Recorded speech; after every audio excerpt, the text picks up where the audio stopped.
Doctor Baba Saheb Ambedkar open university.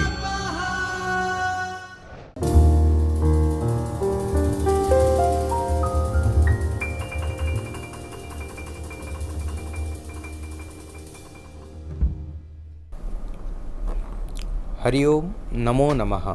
अहम doctor आनंद पंड्या भवतां सर्वेषां स्वागतं व्याहरामि। બધા જ વિદ્યાર્થી મિત્રોનું હું ડૉક્ટર આનંદ પંડ્યા ડૉક્ટર બાબા સાહેબ આંબેડકર ઓપન યુનિવર્સિટીમાં સંસ્કૃત પ્રાધ્યાપક તરીકે આસિસ્ટન્ટ પ્રોફેસર સંસ્કૃતમાં વિભાગ સંસ્કૃતમાં કાર્યરત છું। આપ સૌનું હું હાર્દિક સ્વાગત કરું છું। આપણા સિલેબસમાં FYBAના પેપર 2માં સંસ્કૃત નાટ્ય સ્તોત્ર અને મુક્ત કાવ્યો આપવામાં આવ્યું છે, જેમાંથી વિભાગ 3 જે છે જગન્નાથ વિરચિત ગંગા લહેરી, જગન્નાથ કવિ છે એમના દ્વારા જે વિરચિત ગંગા લહેરી છે એના 1 થી 24 શ્લોકો છે, જેમાંથી ત્રીજું યુનિટ જે છે ગંગા લહેરીના 13 થી 24 શ્લોકો એ હું લેવાનો છું, જેમાં આપણે 13મા શ્લોકથી આજે ભણશું।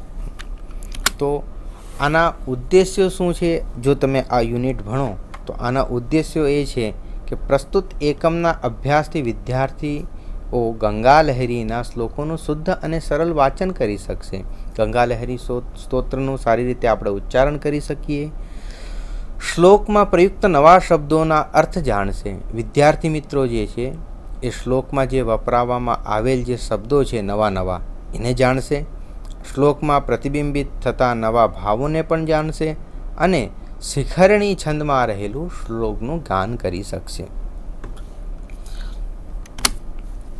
હવે પ્રસંગ જે છે પાપ હરનારી ગંગા જગતમાં સર્વશ્રેષ્ઠ રૂપે છે। જો વિદ્યાર્થીઓ આ લેક્ચરથી જોડાણા હોય તો થોડોક પ્રસંગ સાથે આપણે આગળ વધીએ। ગંગા લહેરી એક સ્તોત્ર છે જે જગન્નાથ દ્વારા રચિત લખવામાં આવ્યું છે। જગન્નાથ કવિ જે છે એ એવી રીતના ગંગાજીની સ્તુતિ કરે છે, એના બધા શું કહેવા આ વિષયમાં બધા શ્લોકો છે। શ્લોકો કયા છંદમાં છે? તો શિખરણી છંદમાં છે। રસૈ રુદ્રૈ છિન્ના યમન સભલાગ શિખરણીનું આ લક્ષણ છે, શિખરણી છંદનું। તો હવે આગળના શ્લોકો જે આવે છે શિખરણીમાં આપણે બીજા પણ સારું આપણે સ્તોત્ર જોઈ શકીએ, જે પ્રસિદ્ધ છે, પુષ્પદંતે દ્વારા રચિત લખવામાં આવ્યું છે મહિમ્ન સ્તોત્ર।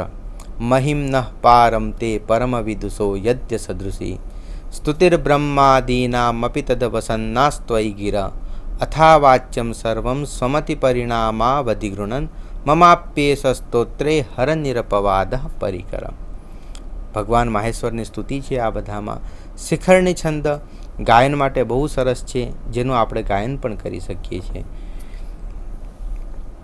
વિનિંદ્યાન્યુન્મત્તૈરપી ચ પરિહાર્યાણિ પતિતૈ રવાચાની વ્રાત્યૈ સપુલકમપાસ્યાનિ પિશુનૈ હરંતી લોકાનાં મનવરતમેનાંસી કિયતાં કદાપ્યશ્રાંતા ત્વં જગતિ પુનરેકા વિજયસે। ગંગાજીની સ્તુતિ છે, શિખરણી છંદમાં છે આ બધું। શ્લોકનો આપણે અન્વય જોઈ લઈએ। ઉન્મત્તૈ અપી વિનિંદ્યાની પતિતૈ અપી ચ પરિહાર્યાણિ વ્રાત્યૈ અવાચ્યાનિ પિશુનૈ સપુલકમ અપાસ્યાનિ કિયતામ લોકાનામ એનાંસી અનવરતમ હરંતિ કદાપી અશ્રાંતા ત્વમ પુનઃ એકા જગતિ વિજયસે। ગંગાજીને બારામાં કહેવામાં આવ્યું છે, ગંગા નદી જે છે એના વિષયમાં કહે છે જગન્નાથ કે કેવી રીતના શું છે એ આજે આપણે આગળના શ્લોકોમાં જોઈએ। અનુવાદ એવો થાય છે, સ્થિર મનના લોકો પણ નિંદનીય પતિત લોકોથી ત્યાગ કરવા યોગ્ય અસંસ્કારીઓ દ્વારા ઉચ્ચારણ ન કરી શકાય એવા દુર્જનો દ્વારા રોમાંચથી ફેંકી દેવાય એવા કેટલાય લોકોના પાપોને સતત હરતી તું ક્યારે થાકતી નથી, એ જ તું માત્ર એકલી જગતમાં વિજયી થાય. જગન્નાથ કવિ જે છે એ ગંગાજીની સ્તુતિ કરે છે અને ગંગાજીને શું કહે છે કે સ્થિર મનના લોકો પણ નિંદનીય, અસ્થિર મનના લોકો પણ નિંદનીય. તો કેવા લોકોનું શું કહેવાય પાપ હરે છે? તો સતત ગંગામાં આપણે કહીએ કે ગંગા સ્નાન કરીએ એટલે પાપથી મુક્ત થઈ જઈએ, પણ કેવા કેવા પાપીઓનું તો પાપ હરે છે ગંગા, એ એની માતા તરીકે કહે છે ને એને તું શબ્દ વાપરે છે કે ત્વમ. એમાં શ્લોકમાં પણ આવ્યું હશે ત્વમ. ત્વમ એટલે તું.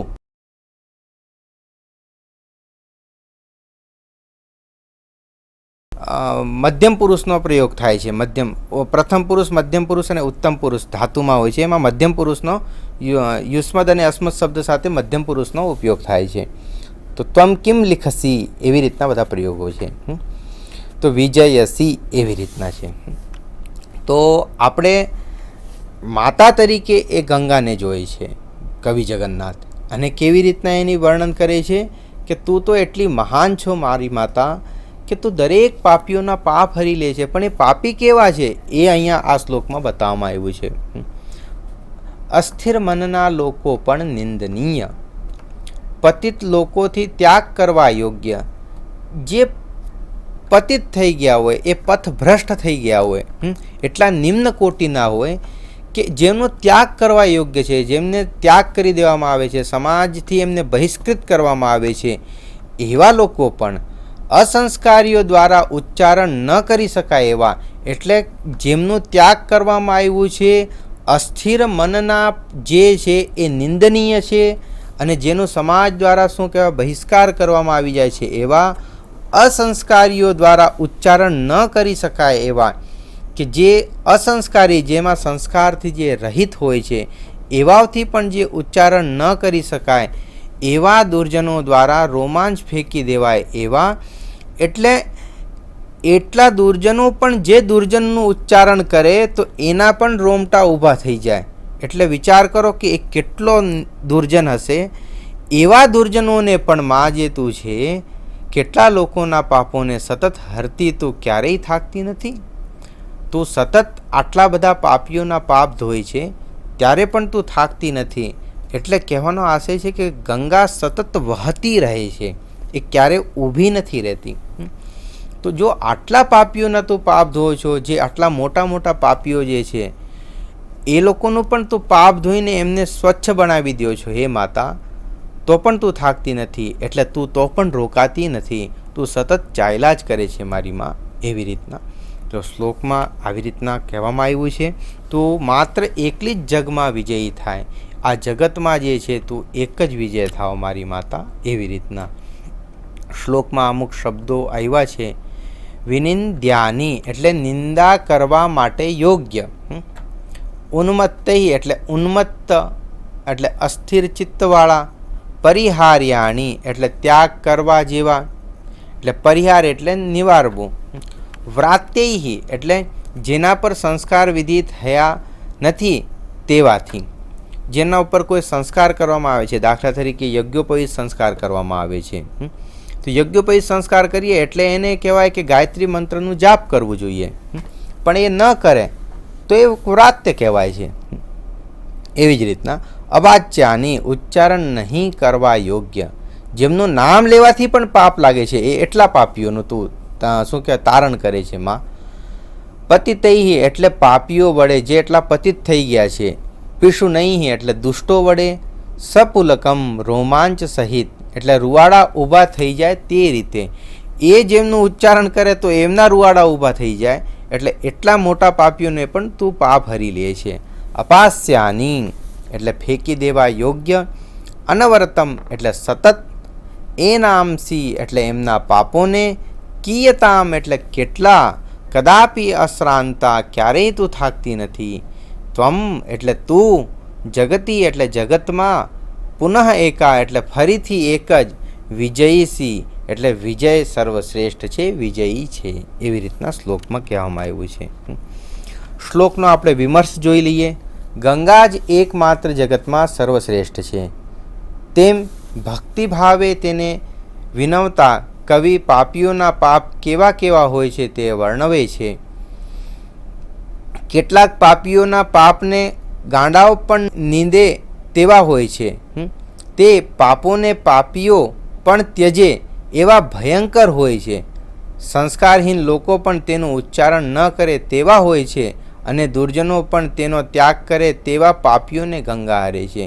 જે દુર્જનો પણ જે પાપથી દૂર ભાગતા હોય એટલા મોટા પાપીઓનું પણ તું તારણ કરી લે છે, છતાં કદી તું થાકતી નથી. આથી તો તે જગતમાં તું શ્રેષ્ઠ સર્વશ્રેષ્ઠ છો હે માતા. ભયંકર અસંખ્ય પાપો હરનારી સતત હરતી ગંગા કેટલી મહાન છે કે અધમ પાપી લોકોમાં પણ જેનો તિરસ્કાર તેને પાપીના પાપ ગંગા દૂર કરતી હોય છે. આવી ગંગા જ વિજયશ્રીની સ્વામી છે. આ શ્લોકમાં કાવ્યલિંગ અલંકાર છે. આગળનો શ્લોક જોઈએ. આમાં ગંગાના જે ગુણો છે એમની મહિમા ગાવામાં આવી છે. સ્ખલંતી સ્વરલોકા નિયતલશોકાપહૃતયે જટાજૂટગ્રંથો યદસી વિનિબદ્ધા પુરભિદા અયે નિર્લોભાનામ મપી મનસી લોભમ જનયતામ ગુણાનામેવાયમ તવ જનની દોષઃ પરિણત. શ્લોકનો અન્વય એવી રીતના છે. અયે જનની અવ નિતલ શ્લોક અપહૃતયે સ્વરલોકાત સ્ખલંતિ યત પુરભિદા જટાજૂટ ગ્રંથૌ વિનિબદ્ધા અસી સહ અયમ નિર્લોભાનામ મનસી અપી લોભમ જનયતામ તવ ગુણાનામ ઇવ દોષા પરિણતઃ. અનુવાદ જોઈ લઈએ પહેલાં, પછી આપણે શબ્દાર્થ જોઈએ.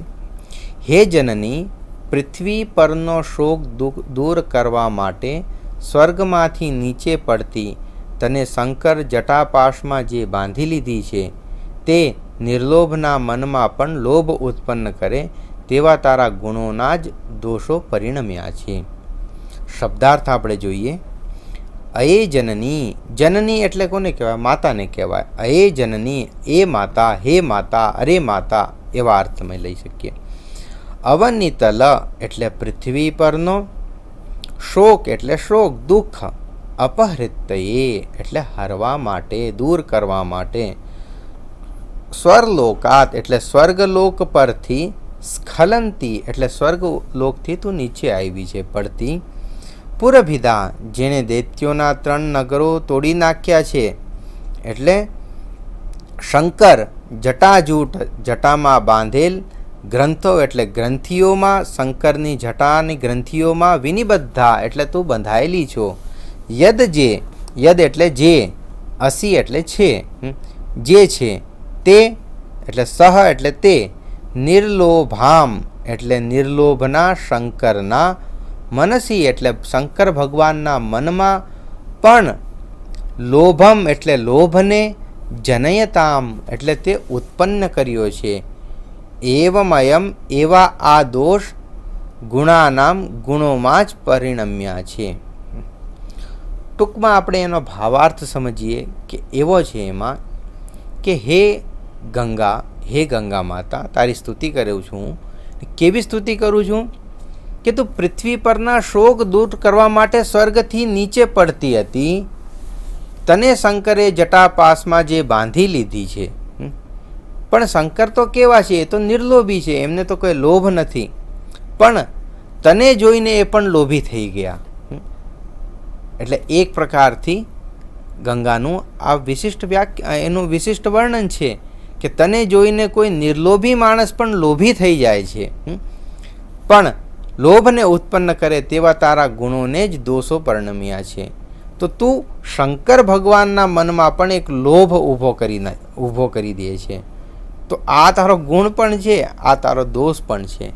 વાસ્તવિકમાં જોઈએ તો આ એક પ્રશંસા છે, એનો ગુણના શું કે અહીંયા વખાણ કરવામાં આવ્યા છે ગંગાના, કે તારા અંદર જે રમણીયતા છે એને જોઈને ભગવાન શંકર પણ લોભાઈ ગયા અને એની જટામાં બાંધી લીધી, એવી રીતના.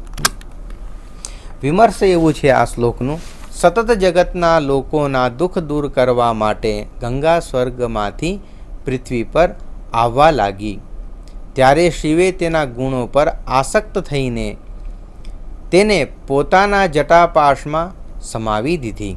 આ પ્રમાણે સત્કાર્યમાં આવી પડેલ વિઘ્નની બાબતમાં શંકરનો અપરાધ નથી, પણ ગંગાના ગુણોનો જ અપરાધ છે. ગંગાના ગુણો જ તેના દોષનું પરિણામ બને છે. અહીંયા આવી રીતના જ છે. અહીં કવિ કહેવા માંગે છે કે ગંગા એટલે બધી ગુણવતી છે. નિર્લોભ એવા શંકરના મનમાં પણ તેને લોભ ઉત્પન્ન કર્યો છે. સ્વયં શિવને લોભાવવાનો ગુણ ધરાવતી ગંગા આ ગુણ તેને પૃથ્વી પર લાવવાનું કારણ બન્યો છે. તેનો આ ગુણ જ તેનો દોષ બન્યો છે. ગંગાના જે ગુણ છે એ જ એના શું કહેવાય, દોષ બની ગયા છે. તો ઇનડાયરેક્ટલી આપણે કહીએ તો એના ગુણનું જ વર્ણન થાય છે. કેમ કે ભગવાન શંકરના મનમાં પણ શું કહેવાય, લોભ ઉત્પન્ન કરી દીધો. જે નિર્લોભી છે એના મનમાં પણ તું શું કહેવાય, લોભ ઉત્પન્ન કરી દે છે તારા ગુણો દ્વારા. તો તારા ગુણો કેટલા મહાન હશે હે માતા, એવી રીતના કહેવામાં આવે છે. શ્લોકનું હજી ઉચ્ચારણ જોઈ લઈએ. અમુક કંઈ ક્લિષ્ટ શબ્દો આવતા હોય તો: સ્ખલંતી સ્વરલોકા દવ નિયત શોકાપહૃતયે. હ છે એના નીચે ર છે, હૃતયે. જટાજૂટ ગ્રંથો યદસી વિનિબદ્ધા પુરભિદા. અયે નિર્લોભાનામપી મનસી લોભમ જનયતામ ગુણાનામેવાયમ તવ જનની દોષ પરિણતઃ. આગળનો શ્લોક જોઈએ. ગંગા પાપીઓ તથા લાચારજનો માટે ઔષધ છે. કેવી રીતના છે આ શ્લોકમાં બતાવવામાં આવ્યું છે. જડાનંદ્યાન પંગુન પ્રકૃતિ બધીરાનુક્તિ વિકલાન ગ્રહાગ્રસ્તાનસ્તાખિલ દુરિત નિસ્તાર સરણીન નિલિમ્પૈ નિર્મુક્તા નામપી ચ નિરયાન્તા નિર્પતતો નરાનંબત્રાતુમ ત્વમિહ પરમં ભેષજમસી. શ્લોકનો અન્વય આપણે જોઈએ. હે અંબ, જડાન અંધાન પંગૂન પ્રકૃતિ બધીરાન ઉક્તિવિકલાન ગ્રહગ્રસ્તાન અસ્તાખિલ દુરિત નિસ્તાર સરણીન નિલિમ્પૈ નિર્મુક્તાન અપિ ચ નિરયાંતઃ નિપતતઃ જનાન ત્રાતુમ ત્વમ ઇહ પરમં ભેષજમ અસી. ગંગાને કહેવામાં આવે છે. શ્લોકનો આપણે અર્થ જોઈ લઈએ, અનુવાદ જોઈ લઈએ, પછી એના આપણે શબ્દોના અર્થને જોઈએ. હે માતા, જડ, અંધ, લંગડા, જન્મથી જ જે બહેરા છે, જે મૂંગા છે, જેના ઉપર ગ્રહોની અત્યંત પીડા છે, જેમનો સર્વ પાપોમાંથી તરવાનો માર્ગ બંધ થઈ ગયો છે, તેવા દેવો વડે પણ ત્યાજેલા અને નરકમાં પડેલા લોકોનું રક્ષણ કરવા માટે તું અહીં શ્રેષ્ઠ ઔષધ છે. શ્લોકમાં આપણે શબ્દાર્થ જોઈ લઈએ, પછી આપણે આ શ્લોકનું વિશિષ્ટ વ્યાખ્યાન કરશું. હે અંબ, અંબા, અક્કા, અલ્લા, આ જે શબ્દો છે સિદ્ધાંત કૌમુદીમાં કહેવાય એવા છે. આ બધા માતૃવાચક શબ્દો છે, માતાને કહેવામાં આવે છે. હે અંબા, હે અંબ વિશેષણમાં છે, એટલે હે માતા. જડાન એટલે જડ મંદ બુદ્ધિવાળા. પંગુન એટલે લંગડા જે હોય. મુકમ કરોતિ વાચાલમ પંગુમ લંગય તે ગિરિમ યત કૃપા ત્વમહમ વંદે પરમાનંદમ માધવમ. ભગવાન શ્રી કૃષ્ણની સ્તુતિમાં કહેવામાં આવે છે કે મુકમ કરોતિ વાચલમ, જે મૂંગા હોય છે એ બોલવા લાગે છે. પંગુમ લંગય તે ગિરિમ એટલે જે પંગુ એટલે લંગડા, જે અહીંયા પદ આવ્યો છે એ ગિરી એટલે પર્વતને પણ પાર કરી જાય છે. મુકમ કરોતિ વાચાલમ પંગુમ લંગય તે ગિરિમ યત કૃપા ત્વમહમ વંદે. જો તમારી કૃપા હોય ભગવાન, પરમાનંદમ માધવમ, તમારી કૃપા હોય તો જ આ શક્ય થઈ શકે છે. તો અહીંયા આ શબ્દ આવ્યો છે પંગુ એટલે લંગડા. પ્રકૃતિ બધીરાન એટલે બધીર એટલે કેવા બહેરા માણસો, જે કેવા પ્રકૃતિ બધિરાન એટલે જન્મથી જ જે બહેરા છે. જે માણસ જન્મથી જે બહેરો હોય, જે સાંભળી ન શકતો હોય, તો એ બોલી પણ ન શકે. કેમ કે જ્યાં સુધી એને શબ્દોને સાંભળશે નહીં, શબ્દોનું ઉચ્ચારણ સાંભળશે નહીં, તો શબ્દોનું ઉચ્ચારણ કેવી રીતના કરી શકશે? જો કદાચ કોઈક માણસ અમુક ઉંમર થઈ ગયા પછી બધિર થઈ જાય, સાંભળવાની એની ઇન્દ્રિયોની શક્તિઓ ઓછી થઈ જાય, તો એ બોલી તો જરૂર શકે, કેમ કે પૂર્વ સમયમાં એને શબ્દોનો ગ્રહણ કર્યો છે. પણ જે પ્રકૃતિ બધિર છે, જ્યારે એને કોઈ દિવસ શબ્દો સાંભળ્યા જ ન હોય, તો એ શબ્દોનું ઉચ્ચારણ કેવી રીતના કરી શકશે? તો એ નહીં થાય. જોઈએ છે આપણે, જે વ્યક્તિ જન્મજાત બધિર હોય છે એ ઉચ્ચારણ પણ નથી કરી શકતો. ઉક્ત્યા વિકલાન વાચા વિનાના મૂંગા એટલે જે બોલી પણ ન શકતા હોય એવા મૂંગા. ગ્રહાગસ્તાન આપણે જ્યોતિષશાસ્ત્રમાં જોઈએ કે અમુક ગ્રહોની પીડા હોય, દાખલા તરીકે શનિની જ્યારે 7.5 હોય ત્યારે વિઘ્નોના અપાર સંકટો આપણા ઉપર આવતા હોય છે. તો જે ગ્રહોથી પણ જે ગ્રસ્ત થઈ ગયો છે, શનિ મંગળ જેવા ગ્રહો છે, ગ્રહોની પીડાથી પણ જે ત્રસ્ત થઈ ગયો છે, અસ્ત એટલે પૂરો થઈ ગયો છે, અહીં માર્ગનો વાત છે તેથી બંધ થઈ ગયો છે, એટલે જેનો માર્ગ જ જે છે કલ્યાણનો આખો બંધ થઈ ગયો છે. અખિલાન એટલે સર્વ, નિસ્તારસ્ય સરણીન એટલે તરાવવા માટેનો માર્ગ, નિલિંપ એટલે દેવો વડે પણ, નિર્મુક્તાનપી પણ ત્યાજેલા છે, જેમનો જે માર્ગ બંધ થઈ ગયો છે, જે કોઈના દ્વારા ખોલવામાં નથી આવ્યો, જે દેવો દ્વારા પણ એટલે દેવતાઓ દ્વારા પણ શું કહેવાય, એનો ત્યાગ કરવામાં આવ્યો છે. નિરયાંત એટલે નરકની અંદર, નિપતત એટલે જે પડેલા હોય છે નરકમાં એ, જનાન એટલે લોકોને પણ, ત્રાતુમ એટલે તારવા માટે થઈને. આપણે જોઈએ ત્રાહિમામ એટલે રક્ષા કરો એનો અર્થ એવો થાય છે. એટલે ત્રાતુમ એટલે તરાવવા માટે થઈને, એમને બહાર કાઢવા માટે થઈને, એ માર્ગ ખોલવા માટે થઈને, એવા ઘણા બધા અર્થો આપણે લઈ શકીએ છીએ. ત્વમ એટલે તું, ઇહ એટલે તું જ, પરમ ભેષજમ અસી. ભેષજમ એટલે ઔષધિને કહેવામાં આવે છે, ઔષધ જે હોય છે. પરમ એટલે બહુ શ્રેષ્ઠ ઔષધિ જે છે એ તું જ છો મારી માં, એવી રીતના ગંગાની સ્તુતિ કરેલી છે. વિમર્શ જોઈ લઈએ તો આ શ્લોકના અંદર આપણે વિશેષ રૂપે જોવાનું જે છે કે ગંગા જે આપણી માતા છે એ અંધ લોકોને, લંગડા લોકોને, જન્મથી જ જે બધિર છે, જે મૂંગા છે, જે બોલી નથી શકતા, જેમને ઉપર ગ્રહોની અત્યંત પીડા છે, એ બધાયના પાપોથી જે યુક્ત છે, પૂર્વજન્મના પાપ. આપણે ક્યારેક એવું પણ કહેવાય ભગવદ્ ગીતા અનુસાર કે પૂર્વજન્મના આપણે આ કર્મ કરીએ, એ કર્મ શું કહેવાય, આ કર્મ જ આપણે શું કહેવાય ફલીભૂત થાય છે. તો થઈ શકે કોઈકના પૂર્વજન્મના પાપ હશે તો આ જન્મમાં ભોગતતો હશે, કે પુનર્જન્મમાં વિશ્વાસ રાખી છે એટલા માટે થઈને. તો એવા પાપીઓના પણ તું પાપ હરી લે છે, એ લોકો માટે તું ઔષધિ છે હે મારી માં. જે કેવા કે દેવતાઓ દ્વારા પણ જેમનો ત્યાગ કરવામાં આવ્યું છે, એટલે જેને બધી જગ્યાથી એમનો ત્યાગ કરી દેવામાં આવે છે, એનો કોણ ગ્રહણ કરે છે? ગંગા માતા જે છે, ગંગા જે છે એ એનું રક્ષણ કરવા માટે સતત તત્પર છે, અને એમના માટે શ્રેષ્ઠતમ ઔષધિ ગંગા છે. આગળનો શ્લોક જોઈએ. સ્વચ્છ અને સહજ ઠંડા ગંગાજળની મહિમા. ગંગાજળની મહિમા જે છે એ આ શ્લોકમાં આપણે જોઈએ.